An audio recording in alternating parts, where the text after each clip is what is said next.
Texas. The Lone Star State conjures up images of cowboys and cattle, barbecue and belt buckles. But West Texas is a bit different. It's not this Wild West vision that sometimes gets painted. Everything's not bigger in El Paso. A bilingual, bicultural, binational, blue border city in a red state. This is where it all started almost 100 years ago. The birthplace of the United States Border Patrol. Men that were Border Patrol agents at that time on horseback and on foot. It's a community rooted in Catholicism, closely connected to its sister city, Ciudad Juarez, Mexico. I mean, our cities, like I said, are intertwined. People come and go through legal ports of entry, but often leave the high crime rates on the southern side. El Paso is one of the safest cities in the nation, and we plan on keeping it that way. El Paso is also where you can witness a shared humanity, a place Americans, Mexicans, migrants, law enforcement, all forge, sometimes force, other times fight, for a future they hope is better, safer than their past.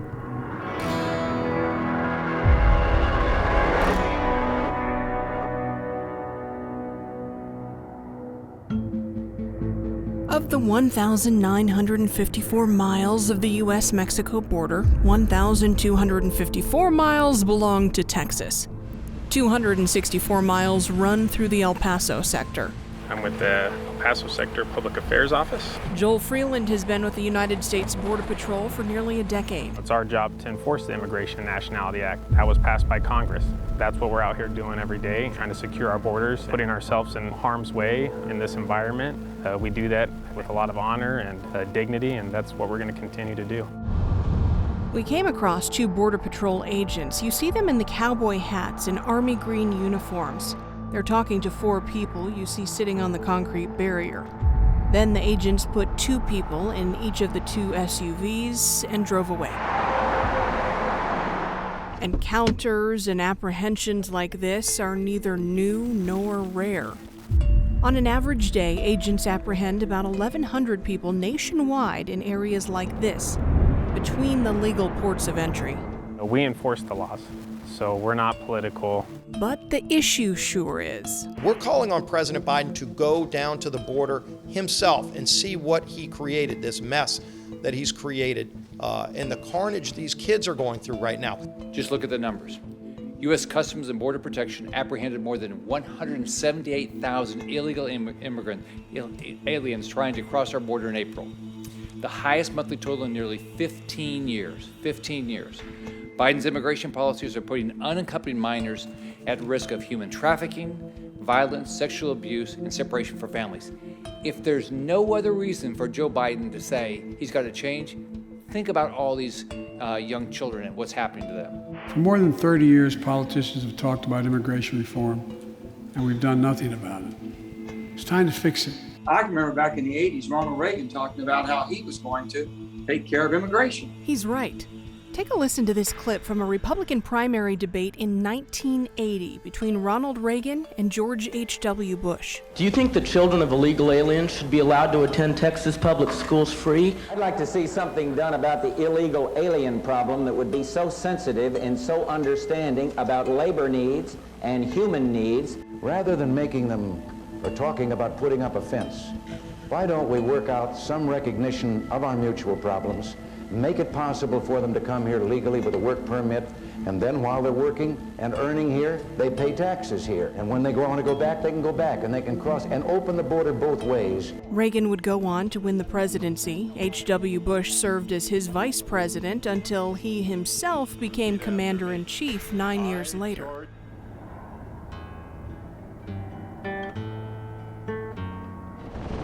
I've been doing this for about 20 years now. It's very cyclical as we see it. The thing I've never seen and a lot of previous commissioners have really harped on is immigration reform. It's something we need. We need a solid immigration reform. Until we have that, we're going to constantly have the struggles of the border that we have. The border, the barrier, wall system, whatever you want to call it, a physical barrier is extremely important. but we also need to be talking with countries downrange before they get to this point, right? How can we help out? We have some wisdom here, and we invite the Biden administration to count on us as partners in thinking through how we can reimagine immigration and comprehensive immigration reform writ large. The agents and the advocates on the ground say they know what needs to be done. So what's the secret to lasting reform? Who's coming across the southern border and why? You'll hear from the migrants themselves when The Border continues on BNC.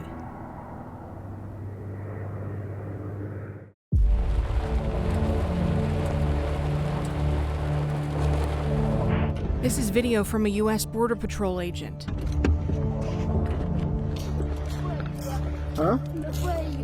¿Qué pasó? Es que yo venía con un grupo de personas y me dejaron botar y no sé dónde están. No sabes dónde están. ¿Te dejaron solo? Pues claro, me dejaron botar. ¿Te dejaron solo botado? Solo. ¿No vienes con mami o con papi o con nadie? ¿Ah? ¿Vienes con tu mamá o tu papá? Nadie. Yo venía en un grupo que venía de entrega con usted y al final me dejaron botado y venía aquí a pedir auxilio. ¿Te dejaron botado y te dijeron que vinieras a pedir auxilio? No, yo vengo porque si no, ¿por dónde me voy a ir? Allí voy a dejar y tal vez me pueden robar, secuestrar o algo. ¿Te pueden robar? ¿Tienes miedo? Okay. Ahorita hablamos, ¿ok? Put yourself in the shoes of that 8-year-old child. How scared and terrified they had to be for that entire journey. And then what happened to them during that journey. I mean, it's just, like I said, as a parent, I could not even imagine that. The agent handed him over to the Department of Health and Human Services, just like every unaccompanied minor found along the southern border.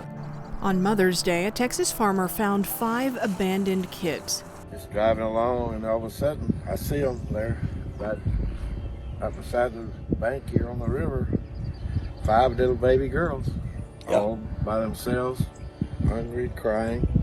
One didn't have any clothes on. A 7, 3, and 2-year-old from Honduras, a 5-year-old and 11-month-old from Guatemala. By the time a child is in one of these facilities, there are very few good options left. DHHS has to find a place to house them in temporary shelters like this.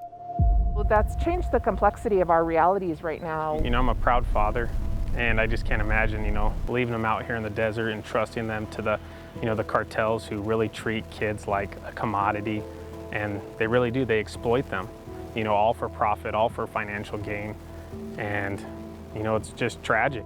A Trump-era law known as Title 42 allows the federal government to deport adult migrants during the pandemic.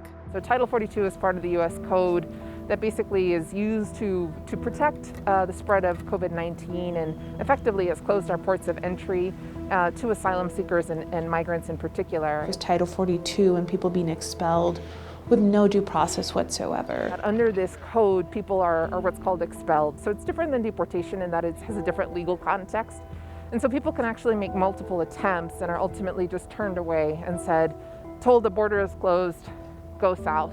But the government takes custody of unaccompanied children who end up in the U.S. They're not expelled and expected to fend for themselves. We have, nighttime and daytime camera technology. That nighttime technology caught this. It detects the difference of heat. So a human body, especially say at night, our temperatures can get into the 30s down here. The human body is still 97 degrees. It's going to stand out tremendously on our camera systems. Our agents were super vigilant, and they saw everything as it was unfolding. Human smugglers dropping 2 young toddlers onto U.S. soil from the top of about a 14-foot-high border barrier. 2 Ecuadorian sisters, they were 3 and 5. Border Patrol agents picked them up. It's a very dangerous area. As for the smugglers, they took off back into Mexico. Border Patrol agents work with their Mexican counterparts to try to catch the smugglers, the drug runners, the cartels. Down here in El Paso, we have a great relationship with not only the Mexican military, also the police department in Mexico. They both understand it is a venture. With Juarez being so close, if it affects Juarez, it affects El Paso. They assist in preventing smuggling or apprehending people that go back south. John Stonehouse is the director of the El Paso Air Branch. The El Paso Air Branch, we operate about 800 miles of international border between the United States and Mexico. It's a part of U.S. Customs and Border Protection's Air and Marine Operations, or AMO. Around the country, AMO and its fleet of planes, helicopters, and marine vessels help with everything from security to the Super Bowl, rescues to reconnaissance. We operate about 800 miles of international border between the United States and Mexico. The El Paso Air Branch is focused on the border.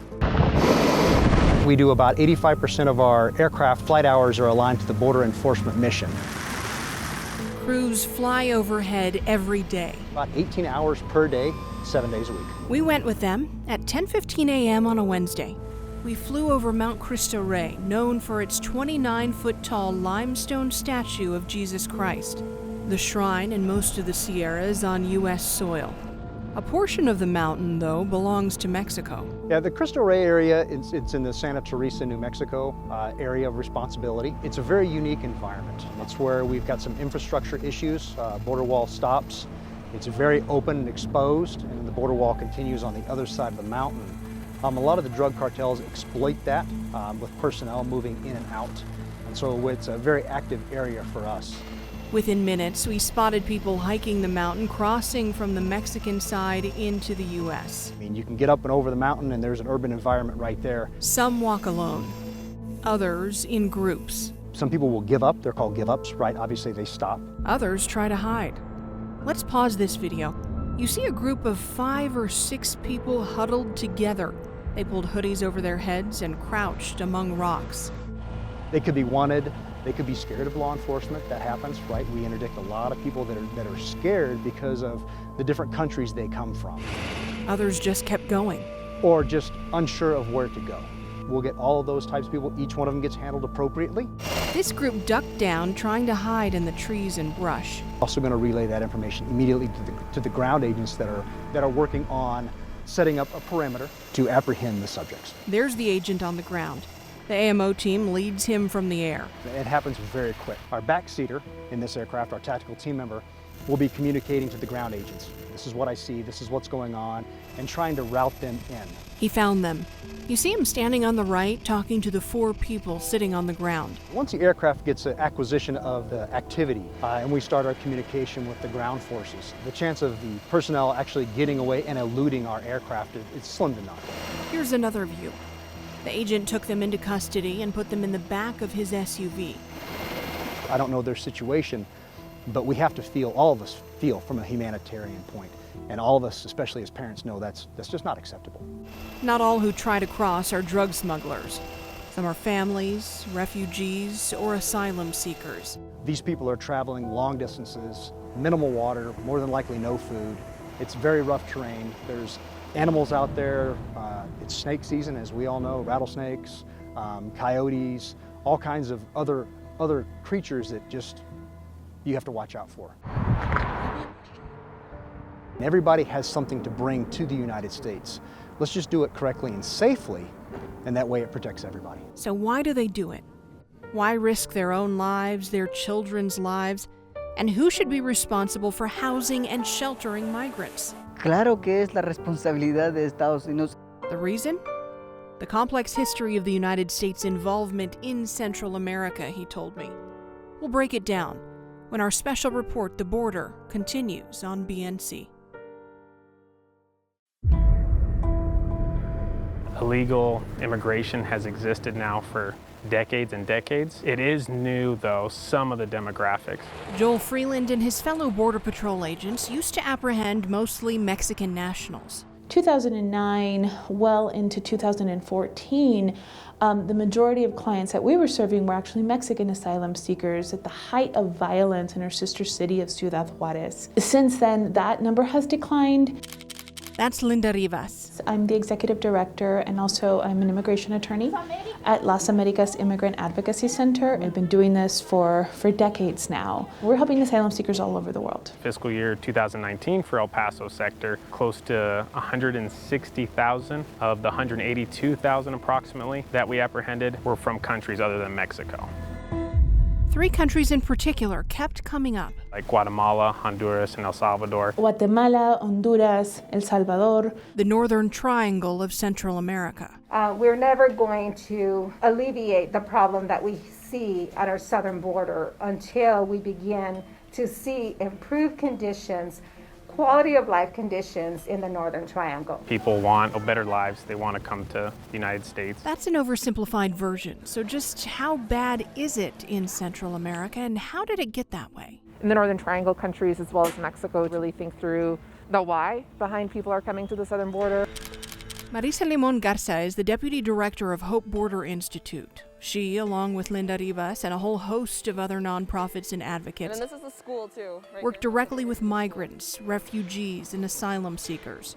No matter where they come from.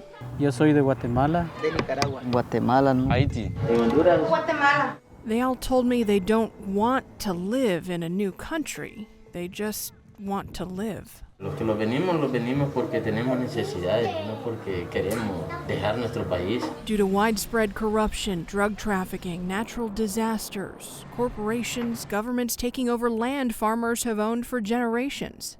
Additionally, we've seen the impact of the climate crisis, very specifically in terms of drought and severe weather changes. En Nicaragua solo son paramilitares los que hay. Sí, hay muchos niños que vienen huyendo de ese peligro. Y muchos de la gente que viene no se atreven en decir de la violencia que se vive en el país, el problema que enfrentamos como país.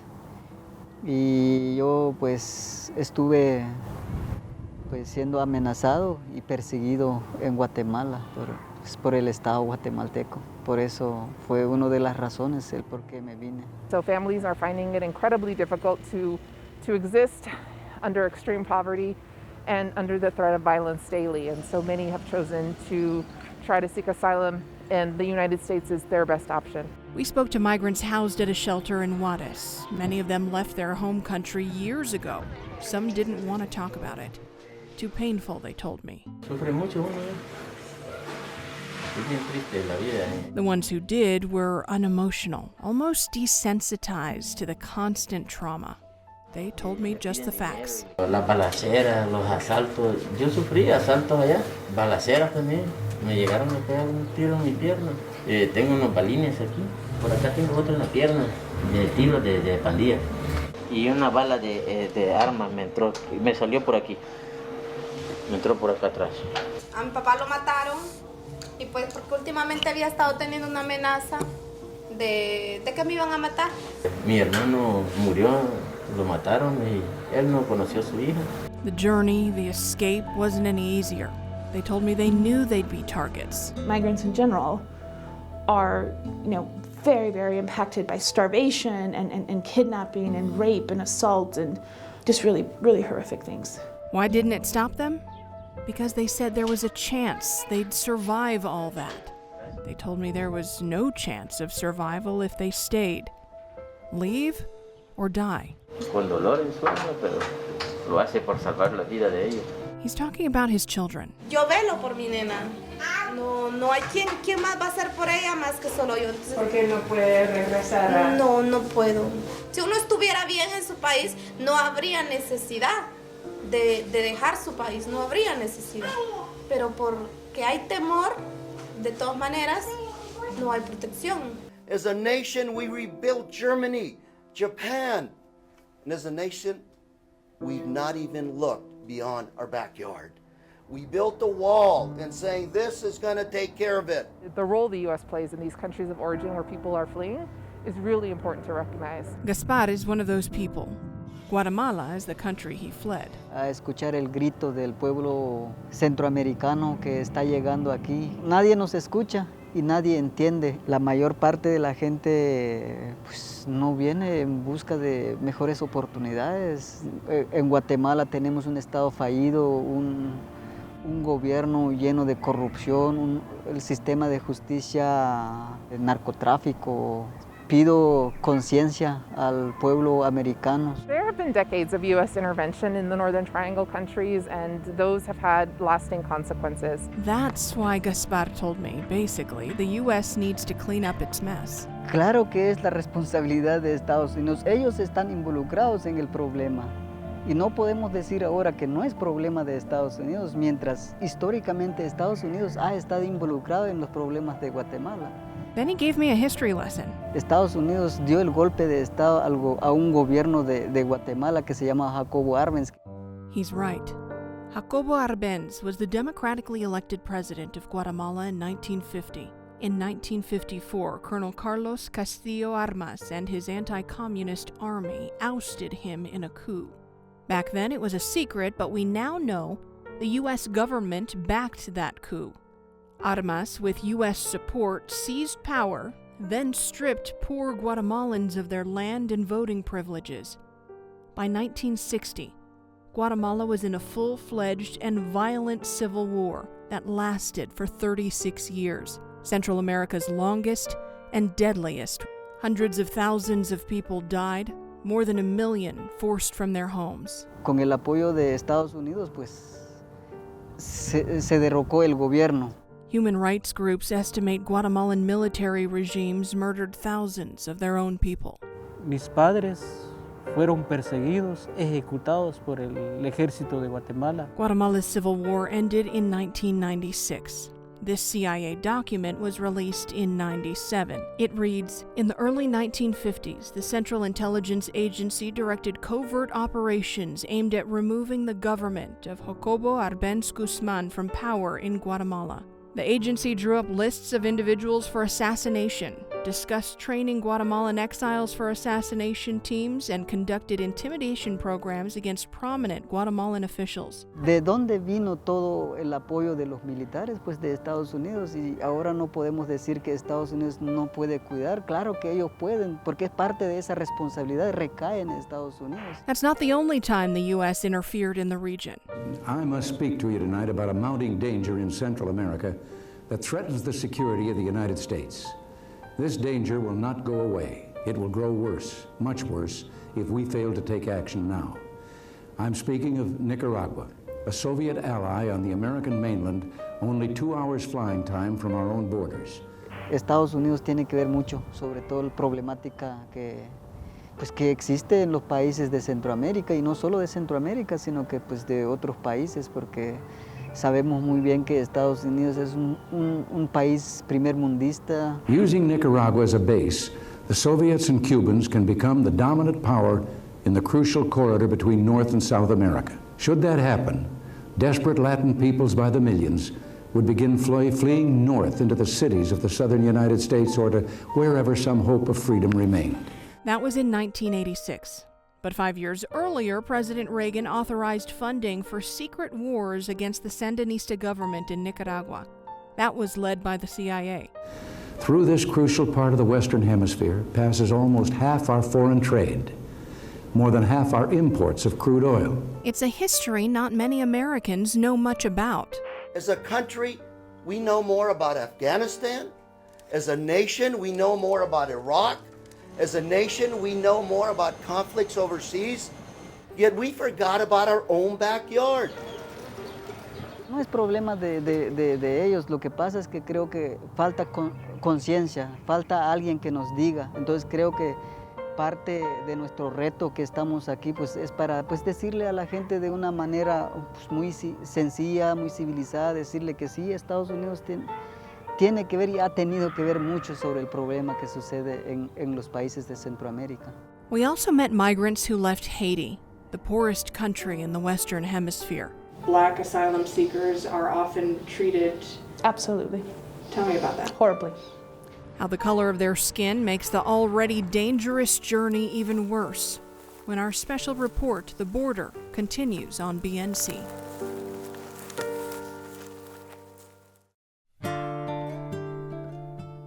It's not uncommon for them to be kidnapped, to be extorted, to be assaulted, and to be attacked. Afro-Latinos and Black asylum seekers are often treated horribly. That's something I heard repeatedly from 3 different nonprofit leaders in the region. Black migrants have it worse in Ciudad Juarez than others. And that's saying a lot. Migrants are vulnerable for a variety of reasons, especially black migrants. There is a very heavy racism in Mexico, colorism. There's no way for people to blend in if they are Afro-Latino or if they're African migrants or Haitian migrants. They're targeted, we're told, every step of the way by traffickers, drug cartels, thieves, even military and the U.S. immigration system. She started out okay. Linda Rivas told me about a Haitian woman she worked with who journeyed through Mexico. Eventually was kidnapped by Mexican military and raped. And there was definitely racial elements that she was able to point to when she was being actively raped by military.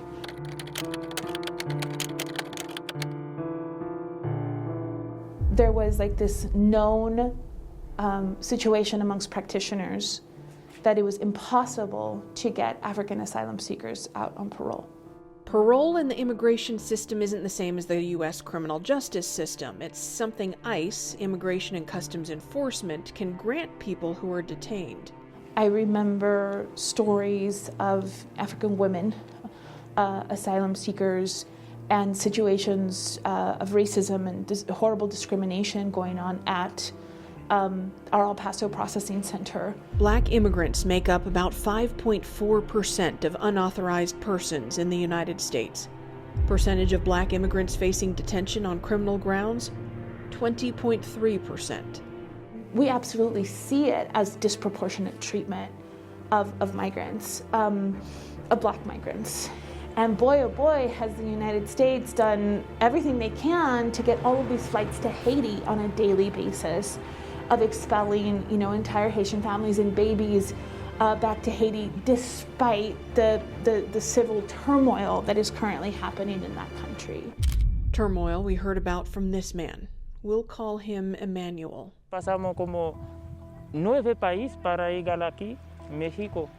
En camino, mucho bandía, mucho ladrones, muchos problemas, como sufriendo mucho, pero gracias a Dios llegamos aquí. He told us why he left Haiti, his home, a home he says he can never return to because he'll be killed if he does. Y saca su pistola y me quito todos las cosas que como el dinero que llevo y me quita todos. While on the run, Emmanuel met another Haitian along the Guatemalan-Mexican border. They've stuck together ever since. We'll call him Daniel. Por amenaza de bandido. Él dice a mí, si no deja Haití para matarme. Camina mucho. Hay día casi no camina, no da para caminar. For now, they live at this shelter in Ciudad Juarez, right across the border from El Paso. Afro-Latinos suffering horrific discrimination and really sticking out like a sore thumb in Mexico to the point where they become targets. Cuando fuimos a comprar una cosa, y hay gente como se miran como y hablan como mal de nosotros y hablan porque no sé si es por la color que tenemos. Cuando se hablan, se molesta, se dicen las palabras que eso no me gusta. Cuando la gente tratan como mal, como a mí me pienso es una discriminación como así. They share this area with 12 other people. Most of the others are from the Northern Triangle. They've become family. Una familia. Sí. Migrants right now in Mexico are targets. Hay mucha gente habla malo con nosotros. Tienes mucha discriminación. Son 2 veces como encontrarme son mucho mafia. Él dice, nosotros, si quiere cruzarte para Estados Unidos, nosotros dice no quiere cruzarte. Pone mascarilla. Ellos hacen secro nosotros para que pujar adentro del carro. Él dice, móntate. Pero nosotros tenemos chance y corren adentro del supermercado. Me da mucho miedo porque no puedo ir en la calle, quedamos ahí y si necesitan algo como un poco lejos, tenemos mucho miedo para que salir aquí. Yo quiero vivir en Estados Unidos. Yo pienso, hay más seguridad, no tienes discriminación.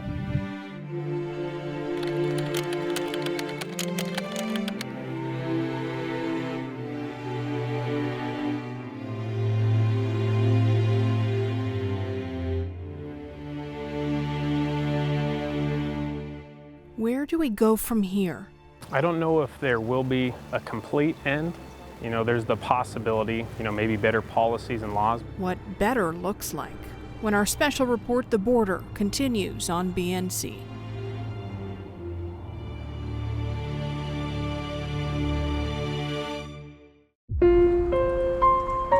Immigration has always been essential to America. Let's end our exhausting war over immigration. There's a man-made crisis on our border, and it's 100% caused by one person, Joe Biden. We know Biden's open borders and amnesty policies have created this crisis. Injustice is a root cause of migration, and in particular, it is causing the people of the region to leave their homes involuntarily, meaning they don't want to leave, but they are fleeing. Vice President Kamala Harris took on the job. The goal? Stem the flow of migration from Central America, her first solo initiative. She reached out to experts and leaders in the region. We have some wisdom here, and we invite the Biden administration to count on us as partners in thinking through how we can reimagine immigration and comprehensive immigration reform writ large. Women, indigenous people, Afro-descendants, LGBTQ people are facing discrimination and persecution. Families are living in fear of traffickers and gangs. Another goal is to address corruption and provide economic opportunity and hope in the Northern Triangle, to succeed where decades of previous administrations failed. I have absolute confidence she'll get the job done. None of us are coming here wanting to continue to do the same thing. This is not a new situation. It evolves and changes with every given year. But we have to address the challenges that we face. Let me say that we have not addressed the root cause of this issue. That's a whole of government response and a whole of community response. I asked Marisa Limon Garza what she tells those who argue America first. The U.S. should take care of its own, eradicate poverty in this country before it helps others. So there are many crises that we're encountering as a country, and many of them are rooted in white supremacy and racism ultimately. And so the disenfranchisement and oppression that we see is something we have to address writ large. Care for one does not mean a lack of care for the other. As a military veteran myself, I'm concerned with the homeless veterans and the homeless children here in the U.S. I also think we need to be taking and watching for them also and helping them out and not just concentrating on other activity coming up north of the border. And we can have work that is addressing these societal challenges at the same time. And so it requires us to be more imaginative, to be more creative, and to think outside of those binaries that the racism and xenophobia kind of forces us into, and to think critically about alternatives. And so I would invite people to see immigration less as the narrative of the other and the foreign and very segmented from the domestic needs that we have in our country, and instead see how it is intersectional. John Stonehouse, too, says at least part of the solution lies in prevention, not just reaction to those who show up at the southern border. A physical barrier is extremely important, but we also need to be talking with countries downrange before they get to this point, right? How can we help out? President Biden asked Congress for $4 billion over 4 years to go toward things like violence prevention and anti-gang programs in Central America and Mexico. Again, it's a large humanitarian effort. The United States is an amazing country full of diversity. That's what we're all here for. I've been doing this for about 20 years now. It's very cyclical as we see it. The thing I've never seen and a lot of previous commissioners have really harped on is immigration reform. It's something we need. We need a solid immigration reform. Until we have that, we're going to constantly have the struggles at the border that we have. The U.S. Agency for International Development deployed a disaster assistance response team to address humanitarian needs in Guatemala, Honduras, and El Salvador. Gaspar warns the corruption has to be rooted out first. Entonces, ¿dónde se ha ido todo el apoyo que Guatemala recibe de Estados Unidos y de otros países? He said humanitarian aid hasn't made it to the people in the past. The White House committed an additional $310 million for humanitarian relief and addressing food insecurity in the region. Un país de potencia mundial y que ha brindado mucho apoyo a Guatemala. El gobierno de Guatemala ha recibido pues bastante apoyo del gobierno de Estados Unidos, pero el problema es que es un acuerdo entre gobiernos, es un apoyo que llega a manos del gobierno guatemalteco, es un apoyo que nada más se queda en manos de los gobiernos corruptos y los pueblos marginados cada vez están más pobres, cada vez necesitan a grito el cambio del sistema de justicia guatemalteco. Widespread corruption has been and still is a major hurdle. Vice President Harris is in talks with the Guatemalan president and says they're each committed to create economic opportunities in the region to benefit both countries. Even if that is the case, there are still challenges there and with neighboring El Salvador and Honduras. All of us know what has happened in Honduras with the conviction and sentencing of President Hernandez's brother, Tony Hernandez, for narco trafficking. The former Honduran congressman was convicted in the U.S. and sentenced to life in prison for distributing cocaine that was imported into the U.S. The U.S. Attorney's Office says Hernandez also sold machine guns and ammo to drug traffickers and secured millions of dollars in bribes to Honduran officials. He's not the only one. The U.S. Congress released 3 lists of Central American politicians the State Department claims are corrupt and or involved in narco trafficking.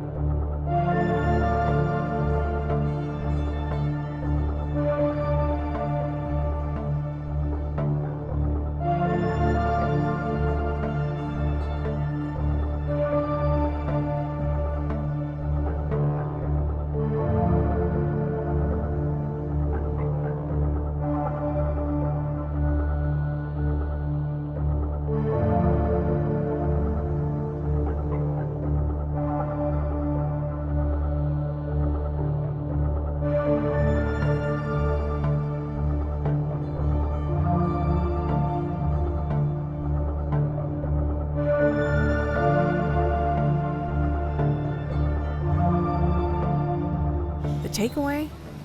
This isn't easy to clean up. Blame doesn't fall on one party, person, or president, and solutions can't either. You'll hear what the migrants themselves want to tell the American people when our BNC Special Report The Border concludes.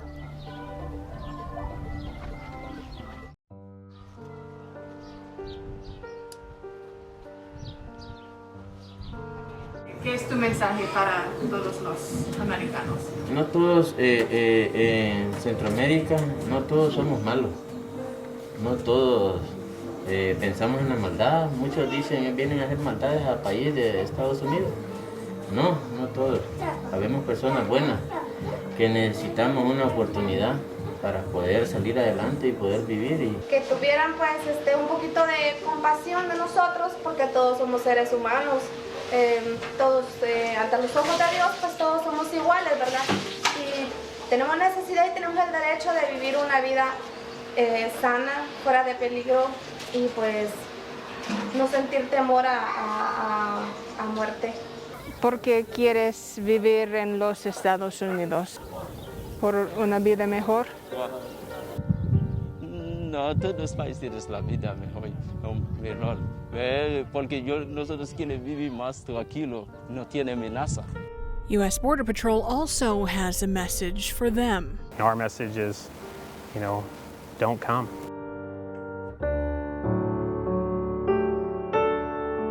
This isn't a story about bad guys versus good guys, America versus its foreign enemies. It's a story about our shared humanity, our intertwined past, present, and future on this planet. It's about balance, about the America we want to be, a country of laws, and a champion of human rights. As Americans, we have a value system, and that value system says that we care about people. It doesn't matter how they look. It doesn't matter where they're from. They're human beings. es un país que tiene poder, puedo entender mi caso. Por eso estamos aquí esperando si alguien puede ayudar a nosotros a cruzar ahí. Eso que esperamos. It's a strength and a struggle, the human will. Often stronger than the struggles we face. The will to protect a country. And we'll be here doing our job, taking care of what we need to do, helping out where we can. A family. Allá hay mejores oportunidades, especialmente para mi nena, de que ella sea una mejor persona el día de mañana, ya ve que va creciendo. Yo quisiera que ella fuera doctora, que ella sienta que hay libertad y algo bueno para ella, una preparación para que ella sea una buena persona el día de mañana. Un beso, un abrazo. No, dale un abrazo y un abrazo. Oh.